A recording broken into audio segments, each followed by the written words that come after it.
I was in my comfort zone. I was doing just enough to get by. I was working on a job. They paid me just enough to keep me from quitting, and I worked just hard enough to keep from getting fired. How many know people like that? Blink your eyes if you understand what I'm talking about. I was parked. I knew I could do more. But when my mama died, it took something out of me. When I went through a divorce, it took something out of me. When my best friend died, it took something out of me. I parked. And somebody said that life is like an onion. You have to peel it one layer at a time. And sometimes you cry. Life's going to happen to you when you have a dream. You're going to get slapped around. And don't take it personal. Don't ask, why did this have to happen to me? Why not you? Who would you suggest? You want to give us some names, some email addresses? And don't tell everybody. 80% don't care, and 20% glad it's you. It's called life. Suck it up and move on. Get over it.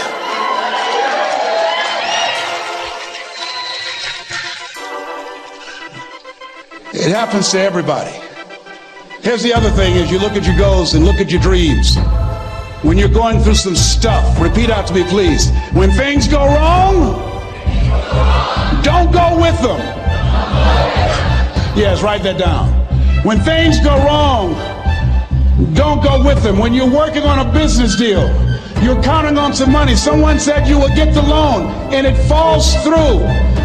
You have an event, and the people that you thought would be there and support you, they don't come through. Or someone turns against you, or you get ripped off. It's going to happen to you.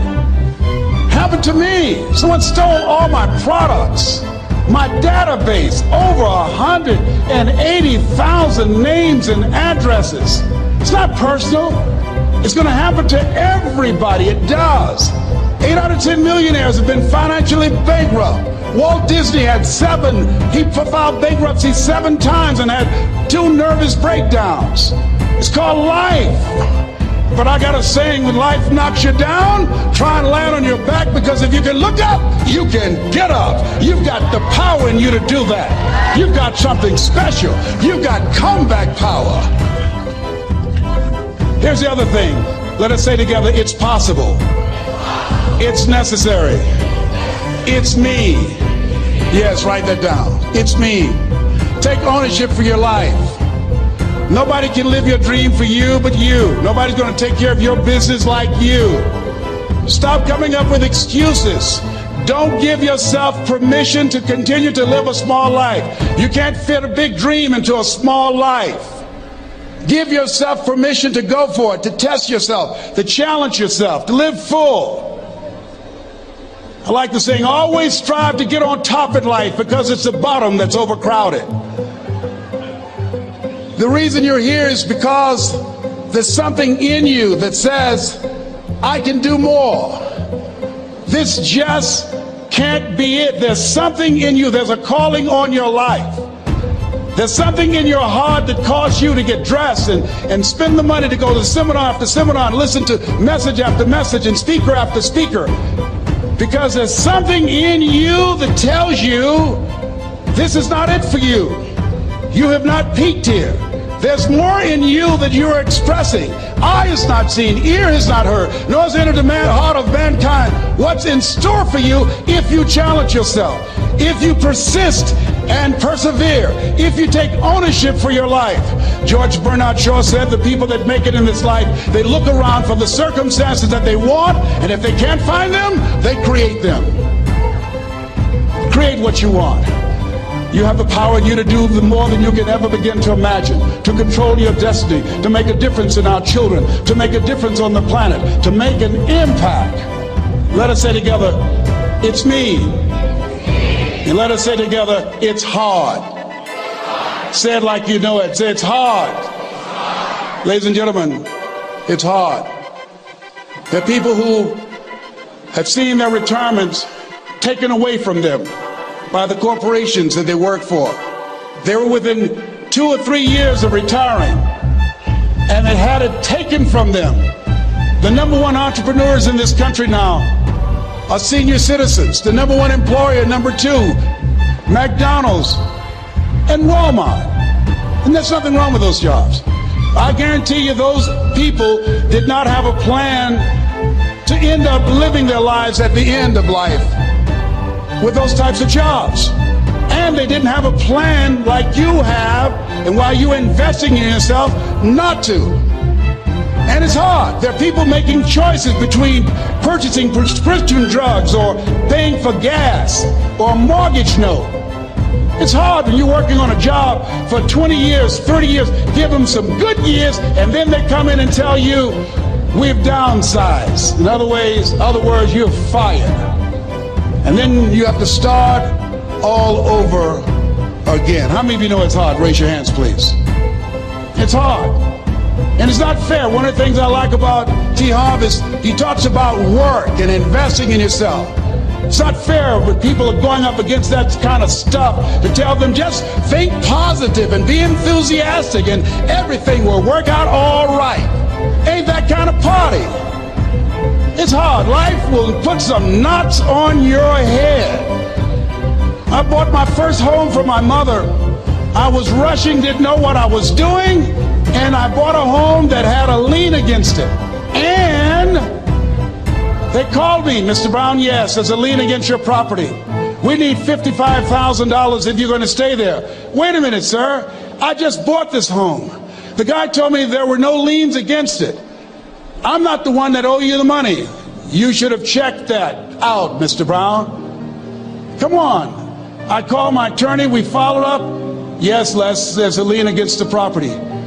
But he told me there were no liens. He lied, obviously. Oh, my God. He told me he wanted to help me because he admired the fact that I was buying this home for my mother and that he was adopted, and he identified with me. Les, he suckered you. He played you, man. So what? Well, would they take payment arrangements? What about $5,000 a month? They want all the money, Les. They want all the money, or you're going to have to get out. The house is going up for sheriff's sale. Do you have it? No, I don't have it. Can they give me some time? Tell them to give me 3 months, please. Give me 3 months. My mother's in her 70s, man. She has a bad heart. Don't do this to me. This is my dream. Don't do this, man. Please, let me talk to them. Les, I'm talking to their attorney. They don't want to talk to you. I've got to talk to their attorneys. Do you have the money? No. Will they give me 3 months? No. What about 2 months? No, Les. They want the money in 7 days. Oh, my God. Let me call you back. I'm not sure. And I walked the floors thinking, God, how could this happen to me? I got to figure this out. I got to figure this out. And it seemed like the days are just ticking off, ticking off. Thursday, I had to call them and let them know. They called me, Les, do you have the money? No, I don't. Friday, you have to leave. The sheriff will be there. You'll have to leave, Les. They're going to take my house. What about my down payment? You lost it, Les. You lost it. Okay. I got to go. Yes. I prayed, Lord, please, if you show me that you're real, if you're really real, you think Paul worked for you, you haven't seen anything. Don't let me lose this house and watch what I'll do for you. I was trying to cut a deal. Have you ever tried to cut a deal? It's amazing how spiritual you get when you get in trouble. You know what I mean? When I was diagnosed with prostate cancer, I was going to bed with the Bible and the Holy Quran and the Science of Mind and Joel Goldsmith, everything I could find. I was praying to Jesus, Yahweh, Melchizedek, everybody. I was calling on everybody. It's amazing. And here I was walking the floor at 3 o'clock in the morning, and I had to go and wake my mother up. I got on my knees and I said, Mama, I said, I need you to wake up. She said, what's wrong, Leslie? I can hear you walking back and forth. I'm not asleep, son. I said, there's something I need to tell you. She said, your eyes are red. Why are your eyes red? Because I feel so stupid now. Why? we got to move tomorrow. Why, Leslie? There's a lien against the property and they want $55,000 and I don't have it. And we're going to be set out tomorrow. We have to go back to Liberty City. So she said, it's okay. I don't like this house anyhow. I said, why? She said, because of my arthritic knees. It hurts my knees when I go up the steps. I said, then why didn't you tell me? Because you were so happy. I just said it because you were happy. I'll live in a shack with you, boy. I love you. It's not the house. I love you. I love all my children. I said, thank you, Mama. Thank you.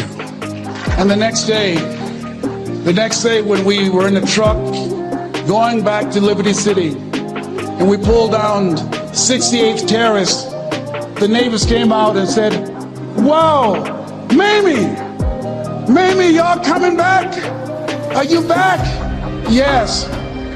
What happened to the home your boy bought for you? Those boys you adopted. Leslie didn't do a title search. He made a mistake. And boy, I was so humiliated. How many ever made a mistake that you were just humiliated? Raise your hands. I was devastated. I was taking the furniture off the truck and my mother came and I was crying and she said, boy, I said, yes, ma'am. She said, hold your head up. I said, Mama, I can't. She said, hold your head up. I said, why? Look what I've done. She said, it's okay. It's okay. You are going to make a lot of mistakes in life, young man. You're going to fail your way to success. You have nothing to be ashamed of. Get your head up and take that furniture back in the house. I said, yes, ma'am. And I learned something from that. If you ever go through something, hold your head up. If you ever make a mistake, hold your head up. If you ever do something and everything goes wrong, life catch you on the blind side, hold your head up. It's not over. Goethe said,